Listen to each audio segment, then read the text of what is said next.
Hello বন্ধুরা, আজ তোমাদের দেখাবো যে ইন্টারলক মেশিন অথবা ওভারলক মেশিন না থাকলে হাতায় কিংবা বডির ব্লাউজের বডির যে কোনো অংশে যেখান থেকে সুতো ওঠে সেই সমস্ত জায়গায় কি করে পট্টি ব্যবহার করে সুতো ওঠাটাকে হাইড করা যায়। তো দেখো, এখানে একটা লম্বা পট্টি কেটে নিয়েছিলাম। কেটে নেওয়ার পরে কিন্তু যেমনভাবে নাইটির গলার পট্টি সেলাই করে অথবা যে কোনো কামিজ বা এমনি প্লেন ব্লাউজের গলায় গোল গলাতে পট্টি কাটে সেই রকমভাবে কিন্তু বসিয়ে নিয়েছি প্রথমে। তারপরে এইরকম ডবল ফোল্ড করে কিন্তু মুড়িয়ে আবারও সেলাই একটা করে দিলাম। তাহলে কিন্তু খুব সহজেই রেডি হয়ে যাবে আমার এখানে বর্ডারটি।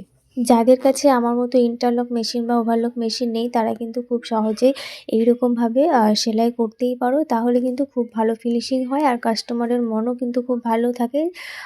আর ব্লাউজটিও টেকসই ভালো হয়। সবচেয়ে বড় কথা যে ব্লাউজের টেকসইটা বেশি দিন মানে থাকে। ব্লাউজের ভেতরের ফিনিশিংটাও যেমন ভালো হয়, বাইরের থেকেও সেই রকমই ফিনিশিংটা সুন্দর হয়। তোমরাও কিন্তু এরকম করে অবশ্যই ট্রাই করে দেখবে।